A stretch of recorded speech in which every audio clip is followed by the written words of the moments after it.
Hello friends, मैं हूं मेहुल राठौर। जैसा कि हम पिछले वीडियो में बात कर चुके हैं, कॉन्सेंट्रेशन यूनिट यानी कि सांद्रता के जो एकम थे हमारे पास, वो सारे नॉर्मलिटी मोलैरिटी सारे यूनिट मैं याद करवा चुका हूं आपको, और वो क्या कैसे बनता है, किस तरीके से बात होती है उसमें, वो सब मैं बता चुका हूं।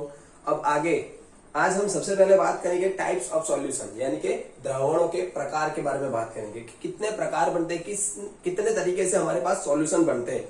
समझ में आ रहा है? सबसे पहले बात करूं मैं सॉल्यूशन की, तो जैसा कि मैं पहले बता चुका हूं, सॉल्यूशंस यानी कि हमारे पास जो द्रावण है वो दो तरीके से बनता है। एक होता है सॉल्वेंट और दूसरा होता है सॉल्यूट।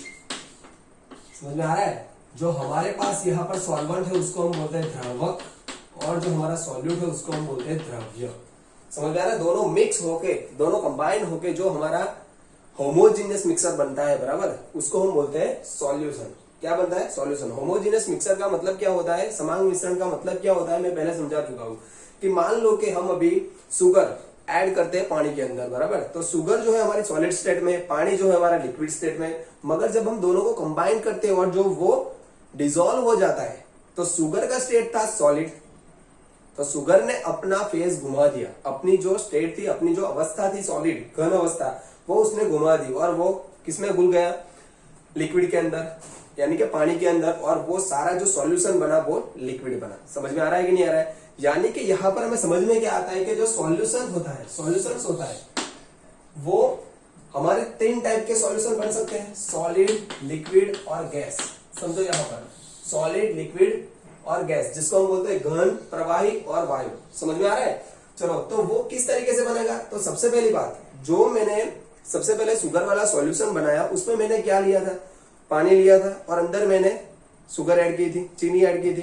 तो चलो, उसके अंदर जब मैंने शुगर ऐड की तो वो सॉलिड स्टेट में थी, बट वो क्या था? हमारा सॉल्यूट, यानी कि इसका क्वांटिटी, इसकी क्वांटिटी कैसी थी हमारे पास? बहुत कम थी। और वाटर की क्वांटिटी कितनी थी हमारे पास? कैसी थी? ज्यादा थी। अभी आप शुगर के अलावा आप नमक ले लो, तो आप नमक ऐड करोगे तब भी जो सॉल्यूशन बनेगा वो वाटर वाला बनेगा, यानी कि लिक्विड स्टेट में बनेगा। तो फाइनली कंक्लूजन निकल के सॉल्यूशन के बारे में क्या आता है वो यहाँ पर ध्यान रखो। मैं क्या समझाने जा रहा हूँ, सॉल्यूशन का जो स्टेट होता है सॉलिड, लिक्विड एंड गैस, तो जो सॉल्यूशन बनता है वो किस तरीके से सॉल्यूशन बनेगा, सॉलिड बनेगा, लिक्विड बनेगा, गैस बनेगा, वो किसके पर डिपेंडेंट होता है? तो सॉल्वेंट के ऊपर डिपेंडेंट होता है। किसके पर डिपेंडेंट होता है? सॉल्वेंट के फेज के पर डिपेंडेंट होगा कि सॉल्यूशन का फेज कैसा होगा। समझ में आ रहा है? देखो, यहाँ पर मैंने यहाँ पर पानी लिया था, यहां पर मैंने शुगर ली थी, दोनों मैंने ऐड करके बनाया, तो उसमें शुगर ने जो अपना फेज था, सॉल्यूट ने, हर एक सॉल्यूशन में सॉल्यूट अपना फेज खो देगा। वो जो सॉल्वेंट जिसकी मात्रा, जिसका कॉन्सेंट्रेशन ज्यादा है, जिसकी क्वांटिटी ज्यादा है, उसमें वो घुल जाएगा। समझ में आ रहा है कि नहीं आ रहा है? तो वो किसके जैसा बनेगा? सॉल्यूशन सॉल्वेंट के जैसा बनेगा। तो फाइनल कंक्लूजन क्या निकला कि जिस फेज में हमारा सॉल्वेंट होगा, जिस फेज में हमारा सॉल्वेंट होगा, उस तरीके का हमारा सॉल्यूशन बनेगा। अगर सॉल्वेंट हमारा सॉलिड स्टेट में है तो सॉलिड सॉल्यूशन, लिक्विड में है तो लिक्विड सॉल्यूशन, गैस में है तो गैसियस सॉल्यूशन। समझ में आ रहा है कि नहीं आ रहा है? चलो, डन। तो अभी इस तरीके का सॉलिड, सॉल्यूट और सॉल्वेंट, मान लो कि सॉल्वेंट है हमारे पास, इसके हमारे तीन phase, solid, liquid, gas.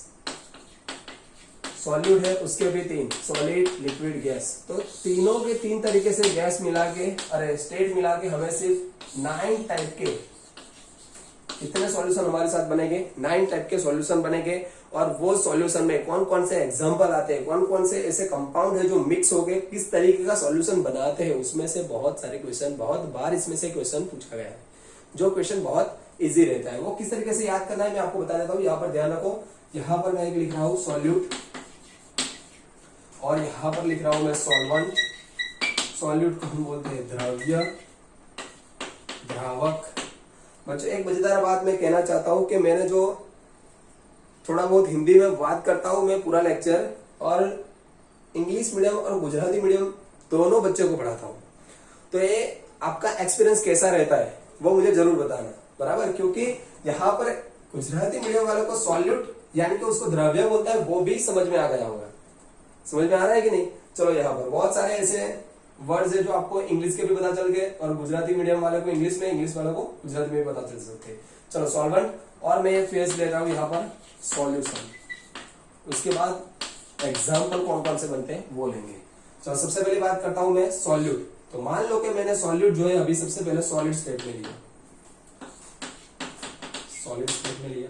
Solvent मैंने लिया जो सबसे पहले, वो भी मैंने सॉलिड स्टेट में लिया। देखना, ध्यान रखना सब लोग।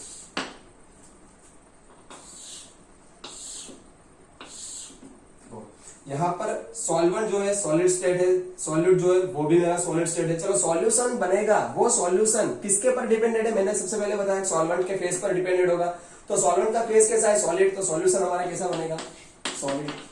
कौन सा एग्जाम्पल है हमारा ऐसा? तो Cu प्लस Zn, जिसको हम ब्रास बोलते हैं। ध्यान रखो बच्चों, ये क्वेश्चन बहुत बार पूछा गया है कि Cu प्लस Zn के मिक्सर को क्या बोला जाता है, बराबर? या ब्रास किस किस एलिमेंट का मिक्सर होता है। और यहाँ पर ध्यान रखो कि ये से भी पूछा जाता है कि ये दोनों मिक्सर कौन सा सॉल्यूशन बनाते हैं। समझ में आ रहा है कि नहीं? और दोनों सॉल्यूशन में सॉल्वेंट फेज में कौन होता है और सॉल्यूट फेज में कौन होता है, ध्यान रखना। चलो यहाँ पर सॉलिड सॉलिड सॉलिड सॉल्यूशन मिल गया। यहाँ पर मैं सॉल्वेंट को सेम रखूंगा और यहाँ पर सॉल्यूट डिफरेंट।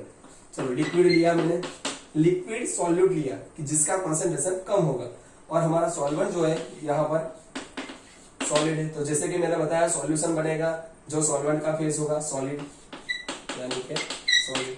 बच्चों समझ लेना, सॉलिड का मतलब होता है घन। क्या मतलब होता है इसका? घन। चलो ध्यान रखना। बाद में दोनों यहाँ इसका एग्जाम्पल क्या रहेगा? लिक्विड प्लस सॉलिड का एग्जाम्पल क्या रहेगा?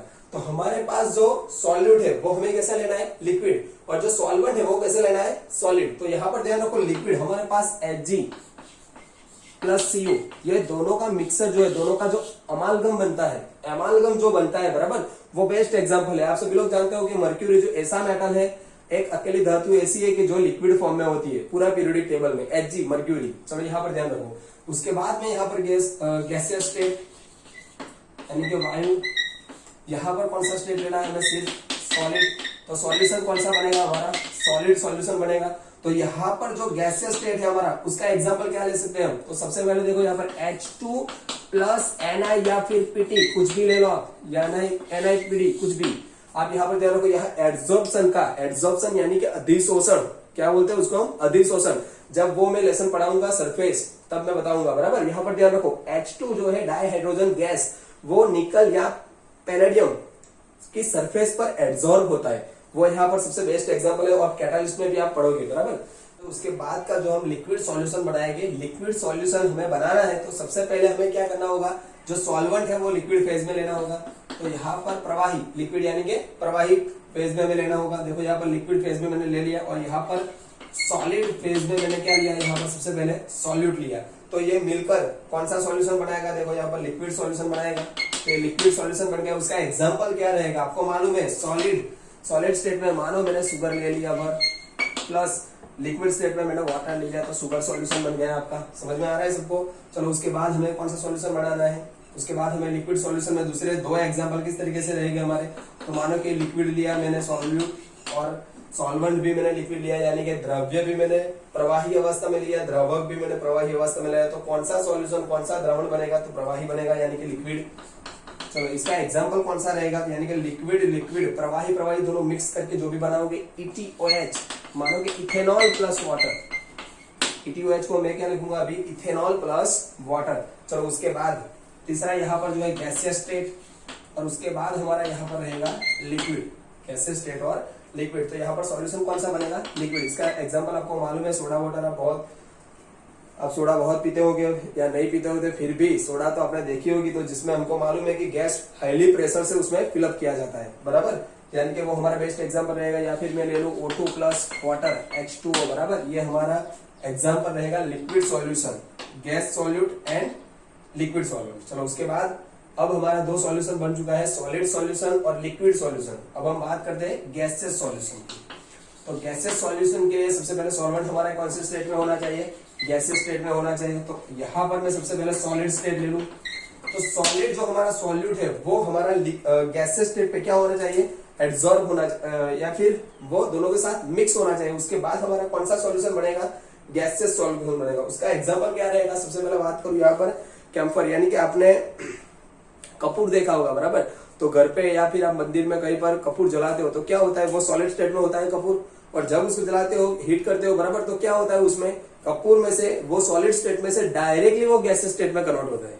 किसमें कन्वर्ट होता है? डायरेक्ट गैसेस स्टेट में कन्वर्ट होता है। तो यहाँ पर जो हमारा सॉलिड है वो हम ले ले कैम्फर यानी कि कपूर प्लस डाइनाइट्रोजन N2 दोनों का मिक्सर जो रहेगा हमारा, बराबर, वो कौन सा रहेगा? हमारा गैसियस सॉल्यूशन का रहेगा। उसके बाद देखो लिक्विड स्टेट में मैं ले लूं सॉल्यूट, और यहाँ पर सॉल्वेंट जो है मेरा गैसियस स्टेट में ही रहेगा, और दोनों को मिक्स करके मेरा कौन सा सॉल्यूशन बनेगा? गैसियस सॉल्यूशन बनेगा। तो यहाँ पर लिक्विड और गैसियस दोनों में कौन से एग्जाम्पल आपके लेने हैं? तो यहाँ पर लिक्विड जो हमारा रहेगा क्लोरोफॉर्म ले लो या कुछ भी ले लो आप, CH Cl3 प्लस डाइनाइट्रोजन या कोई भी एग्जाम्पल ले लो। चलो उसके बाद O2 भी ले सकते हो आप। चलो यहाँ पर लिक्विड के बाद गैसेस यानी कि दोनों गैसेस स्टेट में हो तो सॉल्यूशन ऑब्वियसली किसमें बनेगा? गैसेस सॉल्यूशन बनेगा, और दोनों का एग्जांपल O2 प्लस आप N2 कुछ भी व्हाटएवर कुछ भी ऐड कर लो अंदर, बराबर। तो ये थे हमारे 9 टाइप के सॉल्यूशन, यानी कि जो हमारे 9 तरह के हम बना सकते हैं सॉल्यूशन, बराबर। Solid solution, liquid solution, gases solution, तीनों के 3 टाइप के सॉल्यूशन बना सकते हैं। और तीनों के जो भी एग्जाम्पल दिए गए हैं, ये एग्जाम्पल आपके लिए बेस्ट एग्जाम आपको क्वेश्चन में पूछा जाता है। सबसे पहला कौन सा IMP रहेगा? यहाँ पर ब्रश Cu प्लस Zn और मर्क्यूरी एमालगम वाला, उसमें सॉलिड कौन होगा, सॉल्वेंट कौन होगा, बराबर। दोनों में सबसे ज्यादा आपको ध्यान रखनी है। चलो उसके बाद हम बात करते हैं कोई भी सॉल्यूशन के बारे में। तो यहाँ पर आपको ध्यान रखना है कि ये 9 टाइप के सॉल्यूशन आपको यहाँ पर इन सेकंड लेसन में पढ़ना नहीं है। कितने आपको सॉल्यूशन इस लेसन में सबसे ज्यादा पढ़ना है? तो यहाँ पर जो हमारा लिक्विड सॉल्यूशन वाला है, ये पार्ट आपको सिर्फ पढ़ना है, बराबर, इस लेसन में लिक्विड सॉल्यूशन वाला। और उसमें भी कौन सा पढ़ना है आपको? लिक्विड, अरे solid solute dissolve in liquid solvent, और दूसरा गैसेस और लिक्विड। समझ में आ गया? ये दोनों आपको पढ़ने हैं। और उसमें सबसे पहले किसकी बात करता हूं मैं? Gases in liquid. तो चलो सबसे पहले आप, उसके बाद में हम इसकी बात करते हैं। गैसेस सॉल्यूट को हम लिक्विड सॉल्वेंट में डिसॉल्व करते हैं, और जो हमारा लिक्विड सॉल्यूशन बनेगा उसके बारे में हम बात करते हैं। चलो अब लिक्विड सॉल्यूशन, यहाँ पर गैसेस स्टेट में यहाँ पर जो है हमारा सॉल्यूट यानी कि द्रव्य, प्लस लिक्विड स्टेट यानी कि सॉल्वेंट हमारा जो है वो लिक्विड स्टेट में, जो कि हमारा हम बोलते हैं उसको द्रावक, और यहाँ पर हमारा क्या बनेगा? Liquid solution. तो सबसे पहले जो यहाँ पर प्रवाही द्रावण हमारा बनेगा, यानी कि सबसे पहले क्या करें, यहाँ पर ध्यान रखो सब लोग, जो यहाँ पर सॉल्वेंट है मेरा वो कौन से स्टेट में होगा? लिक्विड। और यहाँ पर जो मैं ऐड करूंगा वो कौन से स्टेट में होगा? गैसियस स्टेट में। यानी कि इसकी सॉल्युबिलिटी हमें चेक करनी है। ये जो सॉल्यूशन बनेगा, सॉल्यूशन हमारा कब बनेगा बच्चों? जब द्रावण हमारा कब बनता है, सॉल्यूशन हमारा कब बनता है, वो मैंने पहले लेक्चर में बताया था कि जब हमारा सॉल्यूट और सॉल्वेंट दोनों मिक्स होते हैं, एक दूसरे के साथ अट्रैक्ट होते हैं, बराबर, तब हमारा क्या बनेगा? सॉल्यूशन। एक दूसरे सॉल्यूट जो है वो सॉल्वेंट के अंदर घुल जाएगा, यानी कि वो उसके साथ मिक्स हो जाएगा, तब हमारा सॉल्यूशन बनेगा, द्रावण बनेगा। तो यहाँ पर जब हम गैसेस सॉल्यूट ऐड करते हैं, बराबर, तब वो कैसे सॉल्यूशन बनता है और उसके ऊपर कौन कौन से फैक्टर है जो अफेक्ट करते हैं, यानी कि कौन किसके पर वो आधारित होता है, बराबर। यहाँ पर आपको क्या समझना है गुजराती मीडियम वालों को, कि द्रव्य जो है हमारा कैसा है? वायुमय द्रव्य पदार्थ कि प्रवाही द्रावक में द्रव्य। तो समझ में आ रहा है सबको? क्या नहीं समझ में आ रहा है? चलो यहाँ पर ध्यान रखो। सबसे पहला एग्जांपल हमारा देते हैं नेचर। तो इसके पर सबसे पहला नेचर यानी कि स्वभाव उसका, जो हमारा सॉल्वेंट होगा वो मैं बता चुका हूं कि द्रावक लिक्विड स्टेट में है, और जो हमारा सॉल्यूट है वो हमारा गैस स्टेट में है। तो यहाँ पर वो सबसे पहले नेचर की बात करते हैं। तो नेचर सबसे पहले मैं बता चुका हूं आप लोगों को कि जो लिक्विड है, यहाँ पर जो हमारा सॉल्वेंट है और सॉल्यूट है, दोनों का नेचर कैसा होना चाहिए, स्वभाव कैसा होना चाहिए। तो मैंने बोला था, याद करो, पोलर नॉन पोलर। समझ में आ रहा है? ध्रुवीय अध्रुवीय। जैसे कि मैं बात करूं एनपी को हम क्या बोलेंगे? Non polar. समझ में आ रहा है? पी को हम क्या बोलेंगे? पोलर। समझ में आ रहा है? तो यहाँ पर नॉन पोलर का मतलब क्या होता है? अध्रुवीय, और पोलर का मतलब क्या होता है? ध्रुवीय। तो इन दोनों पर से हम इस सॉल्यूशन की सॉल्युबिलिटी हम चेक कर सकते हैं, या सॉल्युबल इजीली होगा कि सॉल्युबिलिटी बढ़ेगी कि नहीं बढ़ेगी, इंक्रीज होगी, डिक्रीज होगी, कब इंक्रीज होगी, कब डिक्रीज होगी। चलो समझो। सबसे पहले यहाँ पर ध्यान रखो, नॉन पोलर यानी कि अध्रुवीय के बारे में बात करूं मैं, कि सबसे पहले हम ध्रुवीय की बात करें। देखो HCl को मैं वाटर में ऐड करूं। किसमें ऐड करूं? वाटर में। HCl जो सॉल्यूट है मेरा, बराबर, उसको मैं किसमें ऐड करूं? H2O में, वाटर में, या फिर हाँ, तो HCl को वाटर में ऐड करूंगा तो यहाँ पर जो हमारा सॉल्यूशन बनेगा, बराबर, सबसे इजीली, बहुत इजीली बनेगा। बट यहाँ पर मैं वायु गैसेस स्टेट जो हमारा है H2 dihydrogen O2 plus N2, ये सबको मैं जब वाटर में ऐड करूंगा, ध्यान रखो यहाँ पर हमें कौन सा स्टेट लेना है, गैसेस स्टेट लेना है सॉल्यूट का। तो यहाँ पर मैंने HCl लेके सबसे पहले समझा रहा हूँ कि जो HCl है और H2 है दोनों पोलर पोलर है, दोनों कैसे पोलर पोलर यानी कि ध्रुवीय है। जो HCl होगा इस तरीके से होगा पॉजिटिव और यहाँ पर Cr नेगेटिव, और यहाँ पर H2O में किस तरीके से नेगेटिव ऑक्सीजन होगा और यहाँ पर हाइड्रोजन क्या होगा पॉजिटिव। तो यहाँ पर इन दोनों के नेगेटिव पॉजिटिव के बीच में क्या होगा फोर्स ऑफ अट्रैक्शन, यानी कि दोनों के बीच में अट्रैक्शन होगा, इसलिए ये HCl और H2O मिला के सॉल्यूशन इजीली बन जाएगा। बट जब हम H2O2 N2 वाटर में ऐड करेंगे और हमारा सॉल्यूशन बनाएंगे लिक्विड सॉल्यूशन, तो इतना इजीली बनेगा नहीं। तो समझ में आ रहा है नेचर का मतलब क्या हुआ कि जो भी हमारा सॉल्यूट होता है और सॉल्वेंट होता है, दोनों का फेज अगर सेम हो, यानी कि दोनों का नेचर अगर सेम हो, पोलर पोलर हो, नॉन पोलर हो, तो बहुत इजीली सॉल्यूशन बनेगा। समझ में आया। चलो उसके बाद सेकंड जो है हमारा टेम्परेचर, यानी कि इसको हम बोलते हैं तापमान। चलो यहां पर मैं एक एग्जांपल थ्रू समझाना चाहता हूं आप लोगों को, ध्यान रखो। यहां पर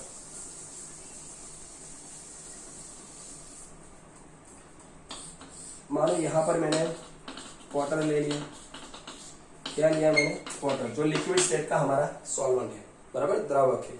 और यहां पर मैं कोई गैसेस मॉलिक्यूल ऐड कर रहा हूं, कोई भी गैसेस ले रहा हूं, डाई नाइट्रोजन, ऑक्सीजन, हाइड्रोजन, कुछ भी। यहां पर मैं गैसेस मॉलिक्यूल अभी ऐड किया, तो क्या ये इजीली यहाँ पर सॉल्युबल नहीं हो रहे हैं, और आप क्या करते हो यहाँ पर टेम्परेचर बढ़ा रहे हो। क्या कर रहे हो, टेम्परेचर बढ़ा रहे हो, यानी कि मैंने यहाँ पर हीट देना स्टार्ट किया।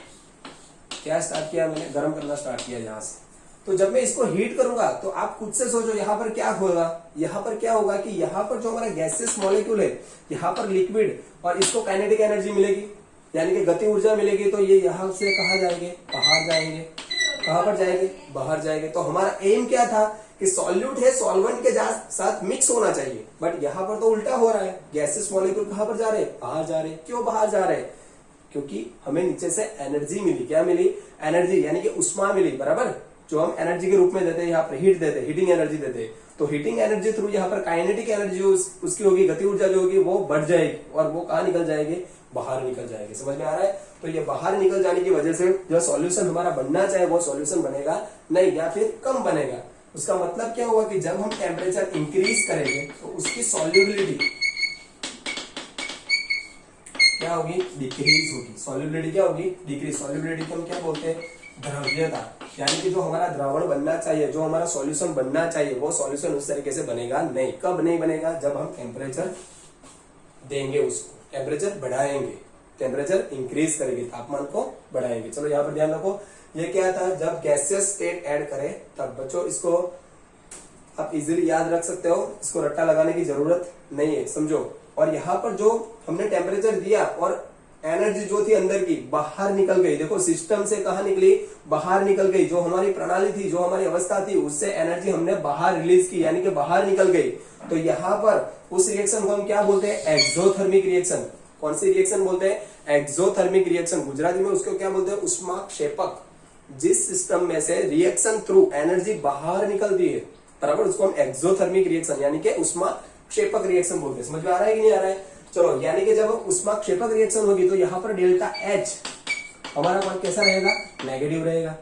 डेल्टा एच कैसा रहेगा, एंथैल्पी क्या रहेगी हमारी, नेगेटिव रहेगी। तो डेल्टा एस एंट्रोपी भी क्या रहेगी हमारी, नेगेटिव। ध्यान रखो, यहाँ पर ये क्वेश्चन पूछा जाता है, ये भी इस तरह के सेंटेंस में भी पूछा जाता है। अगर नहीं पूछा जाता तो इस तरह से पूछा जाता है कि जब हम गैसियस सॉल्यूट को लिक्विड सॉल्वेंट में ऐड करते हैं तब डेल्टा एच कैसा होता है, डेल्टा एस कैसा होता है। और सबसे मजेदार बात, डेल्टा जी, आप लोग 11th में पढ़ चुके हो। डेल्टा जी को हम गिब्स, बराबर, डिफरेंस बोलते हैं। तो गिब्स एनर्जी जो यहाँ पर डेल्टा जी है, वो सभी आपको बता देना चाहता हूं कि जो भी हमारी रिएक्शन होती है वो रिएक्शन पॉसिबल होगी कि नहीं होगी, वो हम डेल्टा जी के थ्रू हम डिसाइड कर सकते हैं।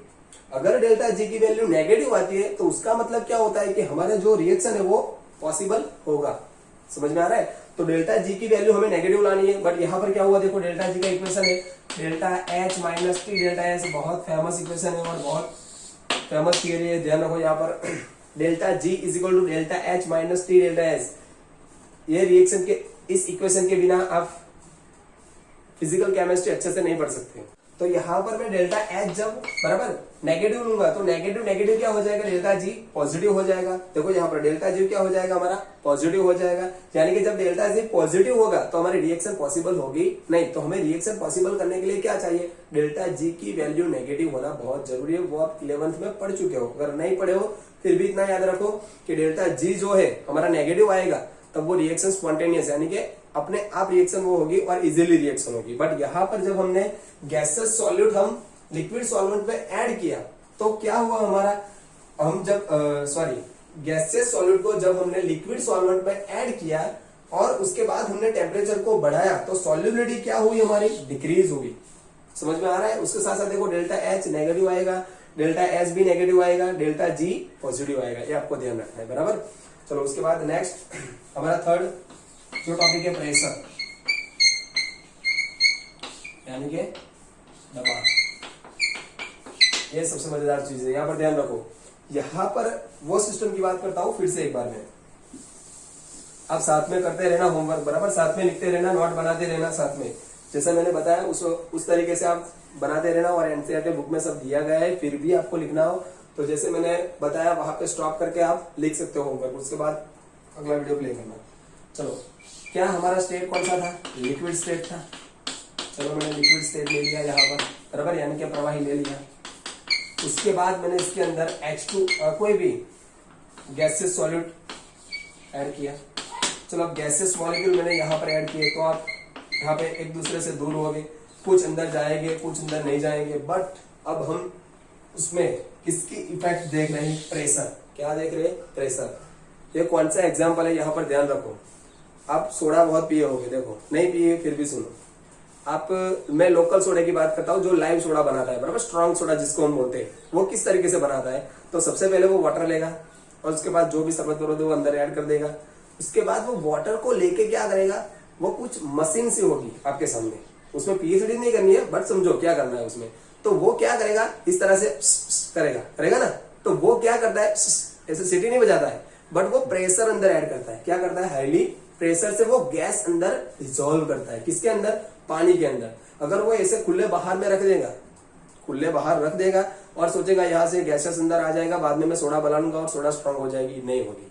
अगर आप उसको जाके बोलो कि भाई स्ट्रांग सोडा बनाना, तो वो क्या करेगा, वो ज्यादा बार करेगा। समझ में आ रहा है, यानी कि प्रेशर वो हाई देगा, दबाव उसमें ज्यादा देगा। तो उससे क्या होगा, जो गैसेस मॉलिक्यूल है वो वाटर में इजिली डिसॉल्व होगी और जब वो बाद में सोडा बनाएगा तो वो सोडा हमारी कैसी बनेगी, स्ट्रांग। तो स्ट्रांग सोडा का मतलब क्या होता है, जो हमारा वाटर होता है उसके अंदर जो गैसेस मॉलिक्यूल है वो कंप्लीटली डिसॉल्व हुए होते हैं या फिर ज्यादा डिसॉल्व होते हैं। समझ में आ रहा है। इसीलिए हम जब थम्स अप या लिम्का कोई भी हम बॉटल जब ओपन करते हैं तो उसमें से गैस बाहर निकलता है। समझ में आ रहा है, क्योंकि उसमें गैस हाईली प्रेशर से फिलअप किया जाता है। तो यही लॉजिक है हमारे पास। देखो अभी यहाँ पर ये था, अभी मैं उसमें प्रेशर डालू, अभी मैं प्रेशर अंदर ऐड करूंगा तो यहाँ पर गैसेस मॉलिक्यूल कहां पर जाएगी, वाटर के अंदर जाएगी, जाएगी कि नहीं जाएगी। और दोनों के बीच में क्या होगा, अट्रैक्शन होगा। और अट्रैक्शन की वजह से यहाँ पर सॉल्युबिलिटी क्या होगी, हमारी हाई होगी, द्रव्यता क्या होगी बच्चों, बढ़ेगी। चलो समझ में आ रहा है कि नहीं समझ में आ रहा है। देखो फिर से एक बार, जब हम प्रेशर इंक्रीज करेंगे यानी कि दबाव को इंक्रीज करेंगे तो हमारे गैसेस मॉलिक्यूल है जो लिक्विड की सरफेस पर थे यानी कि सपाटी पर थे, वो सपाटी पर से सरफेस पर से कहां पर जाएंगे, अंदर जाएंगे। जब अंदर जाएंगे तो दोनों घुल मिला के एक दूसरे के साथ घुल मिल जाएंगे यानी कि वो हमारा सॉल्यूशन बन जाएगा, द्रावण बन जाएगा। तो प्रेशर इंक्रीज करने से सॉल्युबिलिटी क्या होगी, इंक्रीज होगी। सब में ऐसा नहीं होगा। हमारा टॉपिक था गैसेस सॉल्यूट को लिक्विड सॉल्वेंट में डिसॉल्व करना, वायुमय द्रव्य को प्रवाही द्रवक में ऐड करने में। नेचर में सबसे पहले पढ़ा पोलर, नॉन पोलर, ध्रुवीय और ध्रुवीय। उसके बाद हमने पढ़ा जब टेम्परेचर इंक्रीज करेंगे तो सॉल्युबिलिटी डिक्रीज होगी, जब प्रेशर इंक्रीज करेंगे तो सॉल्युबिलिटी इंक्रीज होगी। और इसके पर हेनरी ने थियरी दी, जब हमारे पास गैसेस सॉल्यूट हो उसको हम लिक्विड सॉल्वेंट में डिसॉल्व करते हैं बराबर। तो प्रेशर इंक्रीज करने के साथ साथ अगर हमें उसमें ज्यादा मोल भी ऐड करना है, अगर ज्यादा हमें सॉल्यूट डिसॉल्व करना है तो उसके साथ प्रेशर भी आपको कैसा करना पड़ेगा, इंक्रीज करना पड़ेगा। तो वो हमारी थियरी रहेगी हेनरी लॉ। समझ में आ रहा है, हेनरी का नियम या फिर हेनरी को हमें वो थियरी पढ़नी है। तो आज बस वीडियो में यहां तक रख रहे हैं। उसके बाद नेक्स्ट वीडियो हमारा रहेगा हेनरी का नियम। और अच्छे से ध्यान रखना, उसके बाद बहुत सारे ऐसे टॉपिक आने वाले हैं जिसमें आपको डेली लाइफ का एग्जाम्पल मिलेगा और समझने में बहुत आसानी रहेगी। ओके, चलो, जय हिंद, जय भारत।